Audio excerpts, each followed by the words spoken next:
Hello again. Today's two related topics, equality and discrimination. So of course you don't need a course in philosophy in order to know that equality is important. Everyone says that equality is important. Of course it's one thing to say it, it's another to actually be committed to it politically or morally or even legally.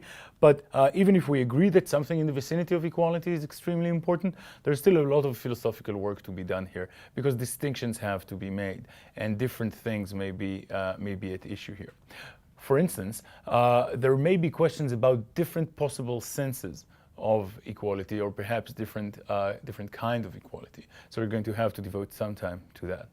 Another, even if we want to distribute things equally, it's still a question which things it is that we want to distribute equally. What are the things about the egalitarian distribution of which we care? This is sometimes called the question of the currency of egalitarian justice, sometimes it's called the equality of what debate. So we're going to have to say something more about that as well. Yet another question here is about what things exactly should be equal. So I already mentioned the possibility of distribution, and clearly if you care about equality, caring about equal distribution of goods is one important thing. But it's not the only one either. You may think that equal treatment is important. You may think that what's important is a kind of equal relationships or a relational version of egalitarianism, and there may be others as well. So we're going to have to talk about that as well.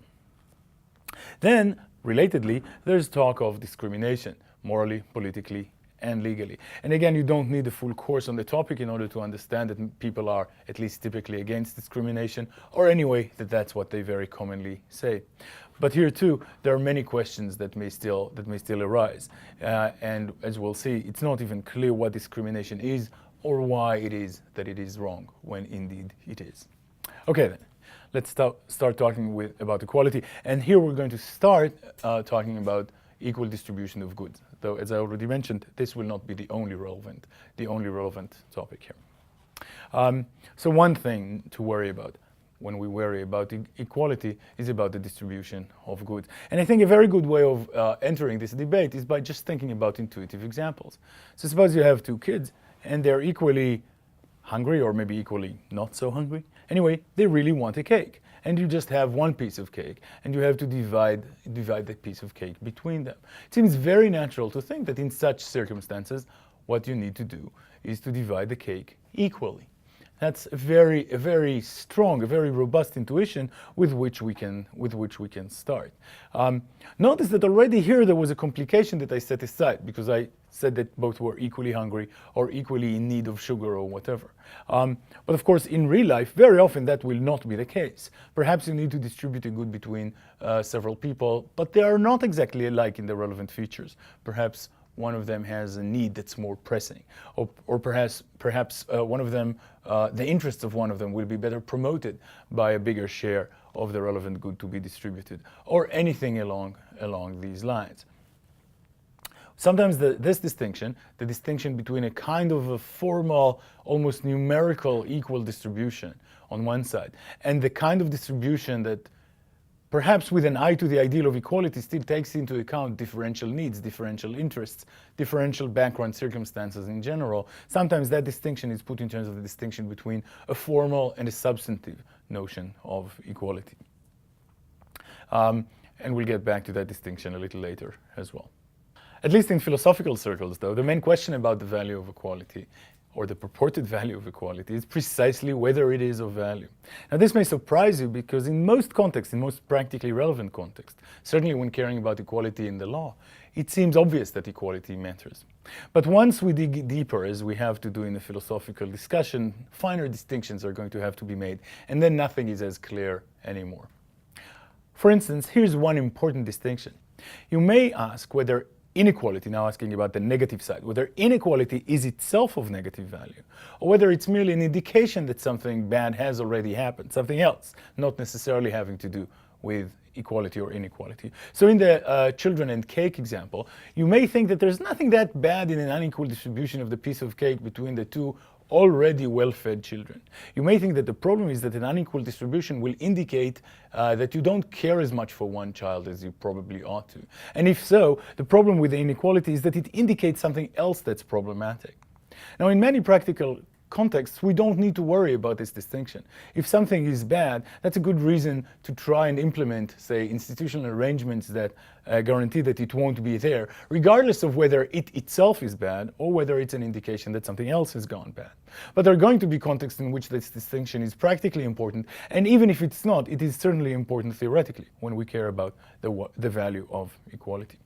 Here's another distinction that I hope you remember from earlier discussions. That's the distinction in general between intrinsic and instrumental value, and in our context between the thought that equality is of value in itself, intrinsically, or perhaps the thought that it's merely of value instrumentally. So you may think, for instance, that inequality, or perhaps inequality above a certain threshold, in a society tends to render it unstable. If it destabilizes a society, and if stability is important, that means that equality is important because of its instrumental relations to stability. And that may be significant. I don't want to belittle instrumental value here or anywhere else. But of course, it's also interesting to ask whether equality is of value independently of such instrumental effects. Here's another important question. If equality is of value, if equality itself is good intrinsically, whom is it good for? And once you ask this question, I think you notice something a little weird, perhaps even embarrassing about equality. Because equality need not be good for anyone. We're going to get to it in a little while when we talk about the leveling down objection. It's not like my well-being or you getting any of your interests promoted. It's something else. It's something about a social pattern, rather about benefiting any specific person. And you may think that that's weird. You may think that nothing can be good unless it's good for anyone. Some of the more abstract discussions on this topic are precisely about this. Whether equality is necessarily good for anyone, and if it is not, how much of a problem is it? Whether it is in fact true in full generality that nothing can be good without being good for someone. Lastly, there's a lingering suspicion in the background. The suspicion is that when we talk about equality, what we're really talking about is a kind of cleaned up version of envy. At the end of the day, what does the work is an perhaps ugly reality about the feeling of envy. When people have less, they tend to be envious of those who have more, and that's it. That's really what's wrong in the vicinity here. Of course, if you think that that's the only thing that's problematic about inequality, then you will tend to undermine that unpleasantness. You will tend to debunk it. It doesn't seem like a very good explanation in general of something that's wrong with inequality. It may be a part of debunking that intuition on the way to perhaps coming to endorse, even love inequality. So there are many discussions to be had philosophically about the value of equality, and as you can imagine, we will not be able to get into all of them here. But I do want at least to mention and to go into at least some detail about the most famous objection against the value of equality. So this is an argument from the literature that's supposed to show, if it works, that equality itself is not of value. So it's consistent with equality being of instrumental value, and perhaps with some of the other theses in the vicinity that we've mentioned and that we will return to. So here's the thought, and it starts from a kind of a hypothetical scenario. So we're going to assume two people, one who has more, we're going to call them rich, and one who has less, we're going to call them poor. Now, here's the important thing. You cannot transfer funds, say, or other resources from rich to poor. Somehow, in the case, this is rendered impossible. What you can do, though, is take some stuff from rich and destroy it. This way, poor will not benefit. This is the crucial thing for the example. So it's not as if poor will benefit in any way from the resources that you take away from rich. There will not be a transfer. Poor's life will not be going any better as a result of you taking something from rich. That's not what's going to happen. Poor remains exactly as he or she was before this case. It's just that rich will now be doing somewhat less well. And so there is less inequality. So what we did in this case, by taking some stuff from rich and not giving it to poor, but rather destroying it, is we've leveled rich down. We've rendered the situation somewhat more egalitarian without bringing up anyone, without making poor's life any better. Here's the question then about this kind of case. So far it was just a hypothetical case. Now we're asking the question in order to try and see what our intuitions about the case are. And the question is there any reason to level down? So of course, if you benefited poor by transferring from rich, that there would be a reason to do that. But remember, that's crucially not what's going on in the case. In the case, you can only take stuff from rich and destroy it. And the question is whether we have any reason to do that. Whether there's any way in which the new situation, the leveled down situation, is better than the state of affairs that preceded it. And here the intuition seems to be rather strong that the answer to these questions is no. It seems like we made someone's situation worse and we didn't make anyone's situation better. How can this be a good idea?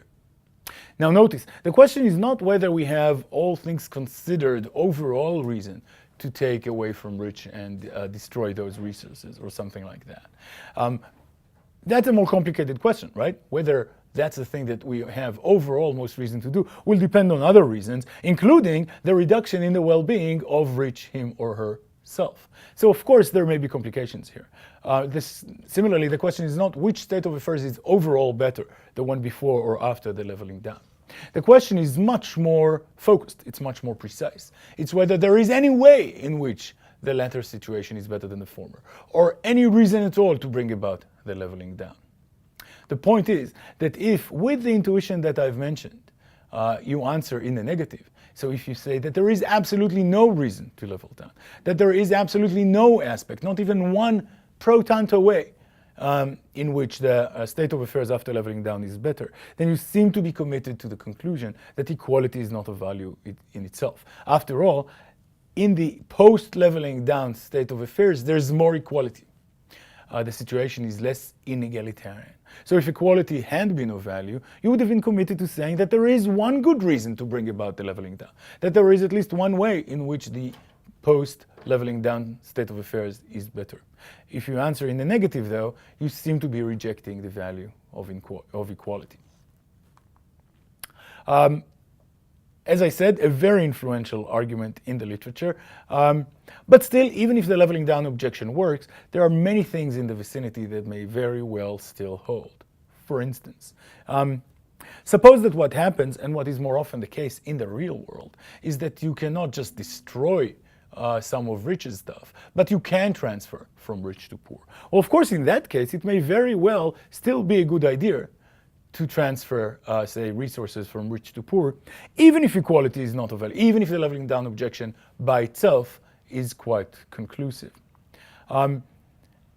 The reason to transfer funds now will not be because it would be a more egalitarian state of affairs if we do so, because we already know, or anyway assume now, after the leveling down objection, that that in itself is not a reason to take resources from rich and redistribute them to poor.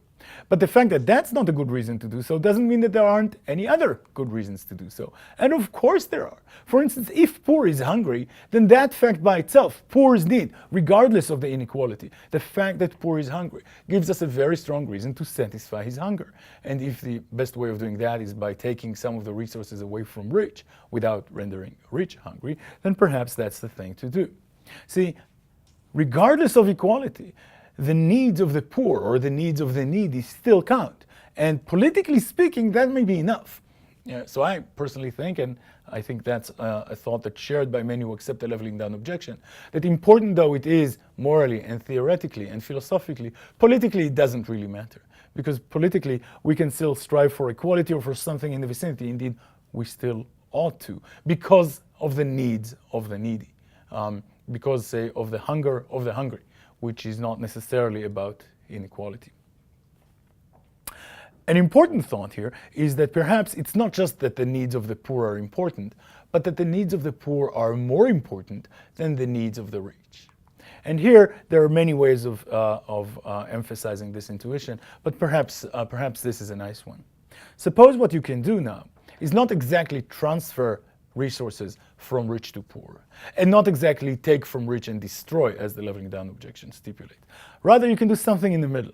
So suppose you can take 2 apples away from rich, who is extremely well fed, but somehow only 1 apple will make it all the way to poor. Perhaps the transfer is already is itself somewhat expensive, or perhaps I don't know, 1 apple will be spoiled on the way. noticing that the needs of the poor are more morally significant here, perhaps because poor is hungry and rich is not, may justify taking 2 apples away from rich, even if only one of them makes it to poor. See, it's not exactly leveling down, but it's not a full transfer of the same resources. This does not commit you, even if you think that that's a good idea, that does not commit you to attributing intrinsic value to equality. What it does commit you to is to the thought that the needs of those who have less, of the worse off, the interests of the worse off, count for more, morally speaking, and perhaps should also count for more, politically speaking. This kind of view is sometimes called prioritarianism, and it's to be distinguished from egalitarianism. Egalitarianism, in this context, is the view that equality itself matters. If you accept the leveling down objection, it seems like you're committed to rejecting egalitarianism in this sense. And let me emphasize again, that does not mean you have to reject egalitarianism as a political ideal, or indeed to reject political activism for equality. What it does mean is that you have to reject equality as an intrinsic value in this more abstract moral kind of discussion. Even if you reject egalitarianism, though, you may still accept prioritarianism, namely the thought that the well-being, the interests, the perhaps needs of the worse off should count for more. As is the case, for instance, in my example of 2 apples that you take from rich, only one of which makes it to poor. So on prioritarianism, comparative facts, like the fact that one has less than another, just doesn't matter at all. Prioritarians accept the leveling down objection and reject the value of equality. But other things still matter. For instance, that someone needs more, or that the needs of someone are more intensely pressing. These facts do matter, and they suffice to justify conclusions, indeed practical conclusions, that are very close to the ones that an egalitarian would justify. Notice that prioritarianism, thus understood, is just not at all vulnerable to the leveling down objection. Because in the leveling down scenario, we take from rich and do not benefit poor at all. And according to prioritarianism, there's absolutely no reason to do that. The only thing that you have a reason to do is to promote the interests of poor, if need be, at the expense of more serious interests of rich. But that's not the scenario in the leveling down objection. So the leveling down objection is actually the main motivation in the literature offered by people to sort of shift from egalitarianism to a prioritarian view. Also, the worry about envy, which is even if you don't accept it at the end of the day, it's hard to shake off entirely. That worry is about equality. It's about the importance of comparing people. Prioritarianism does not do that. It doesn't assign any importance to comparing people. So it's not vulnerable to the worry from envy at all. Okay, so we have a bit of a discussion. As I said, there are many more topics. I mentioned some of them, about many more issues to discuss about the value of equality. And there's now the distinction on our table between prioritarianism and egalitarianism. But you may ask, well, does any of this matter? Now, not doing philosophy, right? So forget about philosophy for a second, I guess, until the end of this slide. And let's see whether that discussion matters for other things. For instance, when we're doing politics or law. And here I want to again stress that for most cases, certainly for most cases of political activism, none of this matters. Some of the other things we'll talk about do matter, but none of what we've said so far matters. Even if equality itself is not of value, surely it can often indicate bad things, like for instance past injustices. I think that most of the social inequality we see around us does indicate that. And so it may be a good idea to fight it. Not because inequality in itself is bad, but because it's the result of past injustices. Also, even if inequality in itself is not bad, it may be a very good idea to fight inequality by using ways that actually make the worse off somewhat better. Because the worse off's interests still count, and if prioritarianism is true, still count for more than the interests or than equal interests of the better off. And as I also indicated earlier on, it may also be the case that inequality is instrumentally problematic. Inequality, we have empirical evidence, is often very harmful in other ways. So that may already be another reason to fight inequality. So if you're a political activist, fighting shoulder to shoulder to other activists for the cause of equality. I don't think you should be deterred by philosophical doubts about the value of equality in itself compared to other things in the vicinity here. That doesn't mean that the philosophical discussion is not important. It's just important to sometimes distinguish between different ways of being important. And also, there may be contexts in which it does matter, after all, even politically. So let me just give an example. There is a discussion that's made it to the US Supreme Court more than once about equality in education. And there, at least one of the major issues is whether kids have a right to equal education compared to other children, or whether they only have a right to adequate education. And I hope you can see that here some of the theoretical discussion we've been having is mirrored in the legal case, that the US Supreme Court, unsurprisingly, by and large, falls on the side of adequacy. So the mere fact that you show that your child gets much less than others by way of education does not amount to a violation of their right, according to the US Supreme Court. What does is if the level of education they get is inadequate. So maybe there are some political, even legal issues for which the theoretical discussion is relevant pretty much as is. For most of them, I want to acknowledge that it is not. And so distinctions, once again, should be held in mind. Okay, let's switch to another debate, still within the general area of distributive discussions. Suppose we want to distribute goods equally. Suppose we decided that that's important, either in itself or perhaps for other reasons. We can still ask the following question. What is it that we should distribute equally? What is, as is sometimes called, the currency of egalitarian justice? Now, you should know that there are many, many options here. I'm just going to mention two. I'm not sure these are the two most plausible ones, but they are the two more natural ones. And pretty much any other suggestion in the literature there starts with the problems with these two and then tries to improve on them. So it's important to familiarize yourself at least with these two, and then we can always read more about other options. Here are the two then. Perhaps if you care about equality, what you should equalize are resources. Resources are the kinds of things we can use in order to make our lives better. For instance, money.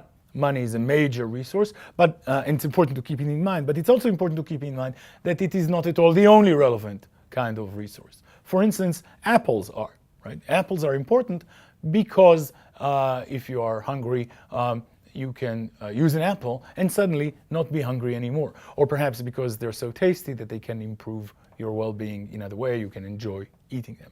So apples are resources. Education years are resources as well.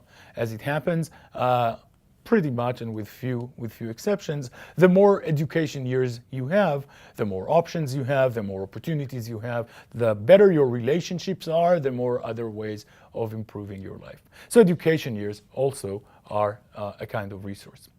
So one thing you may care about the equal distribution of which are resources of this kind. Perhaps we should distribute education years, money, apples, other resources equally. Or you may think that what's important to equalize are not the resources, but what they're resources for, or what they are means for, namely well-being. Well-being is what we're going to use as sort of a short term for whatever it is that makes someone's life go better. And there are different philosophical theories of well-being. We'll not get into them right now. But you may think that, being a part of a good relationship makes your life better. Not because of what it causes, but in itself, constitutively makes your life go better. Similarly, perhaps achieving success in some valuable projects you're a part of. Maybe also having fun, or maybe anyway, not suffering pain. That's really important for having a good life. Maybe, at least in some cases, getting what you want, or getting what you would have wanted had you been sufficiently well informed, makes your life go better. This kind of stuff. Again, we're just going to use well-being as the placeholder for whatever it is that constitutively makes your life go better. Now, you may think that when we care about equality, what we care about is not the equal distribution of apples or dollars or years in school, but rather what we care about is that people's lives go equally well. So that's the equal distribution of well-being. Of course, it's much easier to distribute money or apples than to distribute well-being, but that doesn't mean that we can't worry about an equal distribution of well-being either, because you may want to distribute resources with an eye to equality in well-being, rather than with an eye to equality in resources. Here's one silly example to how it can work. If I have 4 apples and 2 people who want it, and I care about the equal distribution of resources, it seems like I should distribute the apples 2-2. But if I care about the equal distribution of well-being, that's not at all clear, and now the case is importantly under-described. We need to hear more about these 2 people. Perhaps one of them is just unbelievably good at converting resources to well-being. Perhaps, for instance, she just has so much pleasure out of eating 1 apple that her life will go better if we just give her 1 apple, roughly as much as mine will go better if I get 3. In that case, if we care about an equal distribution of well-being rather than of resources, we should distribute the apples 3-1 rather than 2-2. And there may be other cases as well. So the fact that people have different needs, for instance, may mean that we should, if we care about equal distribution of well-being, we should distribute resources unequally, as in the apples example. What should we care about then, if we care about equality? Should we care about the equal distribution of resources or well-being, or perhaps something else entirely? Much to say here. I'm just going to limit myself to 2 arguments now. One argument, I think the major argument in favor of, against each of these options, and at least assuming they're the only ones in favor of the other. Why go for well-being then? Why think that what we should distribute equally is well-being? I think a natural line of thought is the following. Look, resources matter. Everyone knows that resources matter. Money is of value. But there's a reason why they matter. And resources only matter because of what they are means for. Resources only matter because they allow us to improve our lives. So resources matter in virtue of well-being mattering. What does the sort of fundamental work there? What grounds the fact that resources matter is the fact that well-being matters. That's the deeper explanation, the deeper fact there. But if what really matters at the end of the day is well-being, and resources only matter because they matter to well-being, and if we care about equality, then it seems very natural to think that what we should ultimately care about is equality in the thing that ultimately matters, namely in well-being, not in resources. There seems to be something almost fetishistic in the thought that we should distribute resources equally, even when we know that that's not going to distribute well-being equally, and that the only reason that resources matter is because well-being matters. Okay, why does anyone think that we should go for resources then? And then I think the main answer is in terms of what is known as the problem of expensive tastes. So here how it goes usually. Suppose there are 2 people, and suppose that one of them really enjoys drinking very cheap beer. But the other has a finer palate, as it were. The other person has an expensive taste. So if you bring the same cheap beer, the second person is just not going to enjoy it at all. In fact, for the second person to derive the same kind of pleasure as the first person derives from cheap beer, you're going to have to supply him with fairly expensive champagne. Now, in this example, if you care about the equal distribution of well-being, what you should do is make champagne, expensive champagne, as available to the second person as cheap beer is to the first. I hope you see how it works socially. What it means is that you may be committed to transferring funds from the poor to the rich, if the rich have more expensive tastes, as may indeed be the case. And that seems almost entirely unacceptable. However, if we go for an equal distribution of resources, everything's fine. You give roughly the same amount of money to both, and then, they can decide. Perhaps one will buy just very little expensive champagne, and the other will indulge in larger quantities of cheap beers. At this point, it's no longer of egalitarian concern to you, because you have distributed resources equally. So I think that these are the main 2 lines of thought, and if I did a good job presenting them, you should feel torn at this point, because these are 2 fairly powerful reasons to go in opposite directions, right? There's the thought of what really matters being well-being, and that pulls you in the direction of caring, wearing your egalitarian hat, about equality of well-being. Or, on the other hand, there's also the problem of expensive taste and its really problematic political implications that tends to push in the opposite direction of equality in resources. What should we do then? Well, not entirely clear. One thing that you should do, that you may want to do, I think what I'm inclined to do, is to insist on the well-being line nonetheless. To insist that there's going to be something fetishistic in caring ultimately about resources. What you should care about is well-being, and so also equality in well-being. Of course, what this means is that you're going to have to now offer something by way of a response to the problem of expensive tastes. But perhaps this can be done. Perhaps we can explain away some of the problematic nature of these cases. Perhaps we can offer other ways to fight the implausible, unacceptable political implications of the problem of expensive taste. Or perhaps what we should do, and I think it's safe to say that that's what much of the literature has been doing in the past maybe 30 years or so, is to think about other things, other possible candidates for the currency of egalitarian justice. Perhaps what we should care about, the equal distribution of which, are not exactly resources, because that would be fetishistic, and not exactly well-being, because that would be to cater to the rich and to their expensive tastes, but something else, perhaps something that combines features of both, perhaps something new entirely. Okay, let's pause for a second. What we've been discussing so far was all about the equal distribution of goods. But as I mentioned when we started, the equal distribution of goods is not the only thing you may want to mention, or the only thing you care about when you care about equality. One other thing you may care about is something like treating like cases alike. Now, this may be very familiar to you from cases in the law, the thought that like cases should be treated alike. But it's wider than that, right? Think about grading exams or other student assignments, and you may think that it's a very important virtue of the good teacher that in grading he or she treats like cases alike. So this may be another kind of egalitarian ideal. Notice that it's not clear that there's a good here to be distributed equally, exactly. It's about equal treatment, not about equal distribution. Now, I hope you see that some of the worries that we've mentioned about the value of equality apply here, mutatis mutandis, with perhaps some changes to render it more relevant. For instance, it's not obvious that it's the inequality itself that matters, rather than perhaps indicating something else. So suppose there are two exams that are equally good, but that they get different grades, that I give them different grades when I grade the exams. You may think that the problem is that I'm not treating like cases alike. So it's an inegalitarian kind of problem. That's the major issue here. But on the other hand, you may think that that's not what's going on. The inequality may be a problem, but perhaps it's probably mostly a problem by indicating another problem.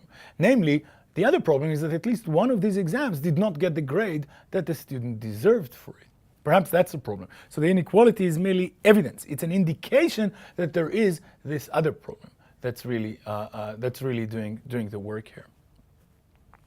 You may think that the unequal treatment is still important in itself, at least in cases where there's some leeway. So I hope this doesn't come as a great shock to you, that grades for exams and for other assignments are not fully and precisely determined by the quality of work. Perhaps the quality of work indicates that it should be either a B or a B+, or that it should be somewhere between 78 and 87 on the 1 to 100 scale, or something like this. But it's not as if the quality of work determines precisely that it should be an 83.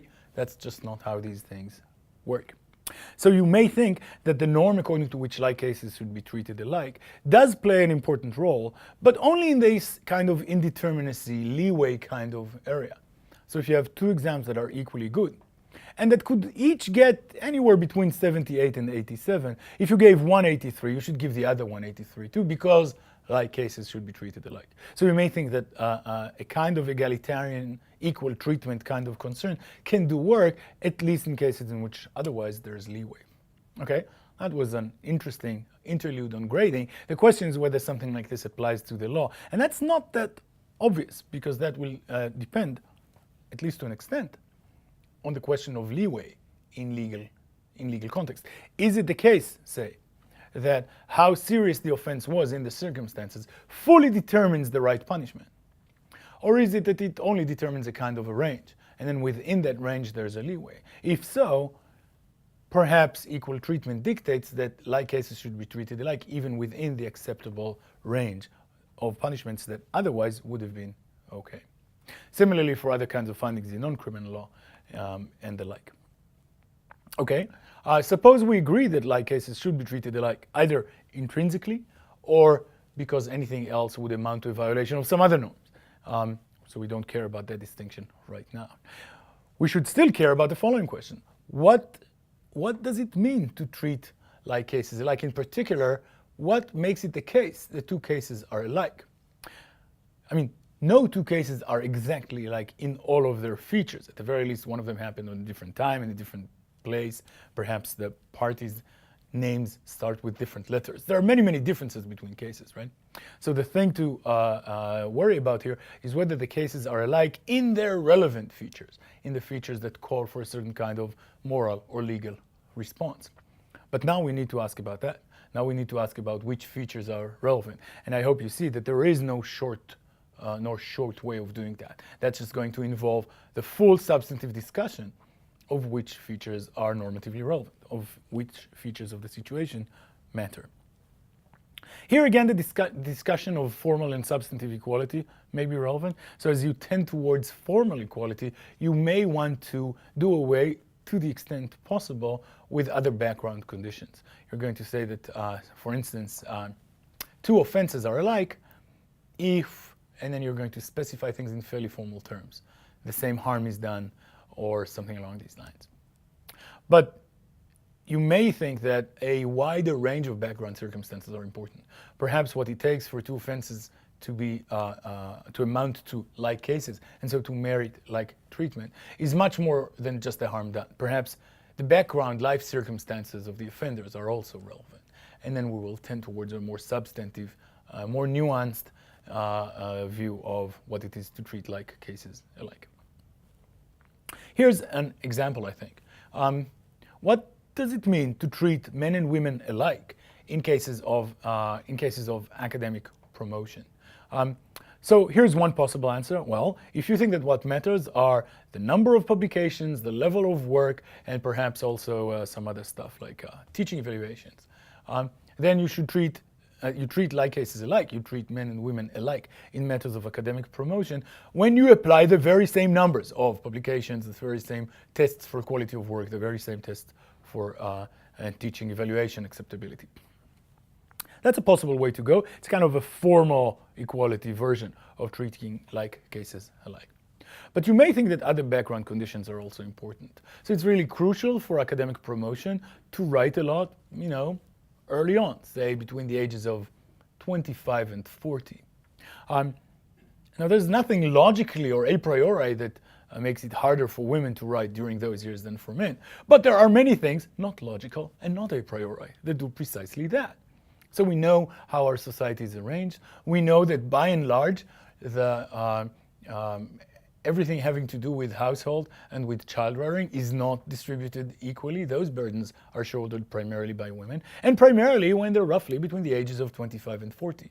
So you know that if you're going to apply the formally similar tests for promotion for men and women, what you're going to see is men doing much, much better than women. In that case, you may want to take a more substantive equality kind of approach. You may think that a wider range of background circumstances are significant, including the social ones, perhaps unjustifiable, but still very much real social background conditions that make it the case that it's much harder for women to publish, say, as much as men, or anyway, for most women, as much as most men during those years. In that case, treating like cases alike will be more complicated and may require putting in place a kind of differential standard for promotion. As you will see, some of this discussion will also be relevant when we get to the topic of discrimination. Okay, so much for treating like cases alike. Here's another kind of egalitarian ideal that may be significant. This one comes mostly from Liz Anderson. That's Liz Anderson right there. And that's the ideal of democratic equality. And here the underlying thought is the following. Perhaps the most important thing in the vicinity of the value of equality is not exactly distributive. It's not exactly about how goods are distributed between different people, not even between how well people's lives go compared to how well other people's lives go. Perhaps the most important thing is relational in the following sense. Perhaps what's really important here is that we should avoid hierarchical relationships. That's the important thing about equality. What's important is that no one is, as it were, above someone else, or that no one is at the mercy of someone else, something along these lines. If that's so, notice that the sheer inequality in distribution between, or inequality in well-being between different people, that in itself does not matter, so long as they are not in a relationship that is rendered hierarchical because of that inequality. So here people bring silly examples, right? If someone on one island has a lot and someone on another island has less, but still enough, so no one's hungry, and there's no relation between them, the inequality in itself, says Anderson, does not matter. What matters is if, say, you have much more than me, and as a result, you can buy a politician, or a campaign ad, or a super PAC, something along these lines. Here, hierarchy is in place. That's what matters. The problem is the unequal relationship, not the unequal distribution of goods. Anderson thinks that that's a crucial part of any acceptable democratic ideal. The thought that the relationship between different people should be egalitarian, at least in the political sphere. And then what does the work is the relational notion of equality rather than the distributive one. What this also means is that unequal distribution may matter, but not by itself. We know when. It may matter when it compromises democratic equality. So often, as in the examples I gave of buying a super PAC or a campaign ad or certainly a politician, often unequal distribution of resources, say of money, has effects to violations of the ideal of democratic equality. In that case, it's wrong and bad and should be fought against, maybe in institutional ways, but only in those cases. As Anderson and her followers sometimes put it, the fact that, say, Bill Gates is much richer than Warren Buffett, or the other way around, that's of no concern at all from the point of view of a theory of equality.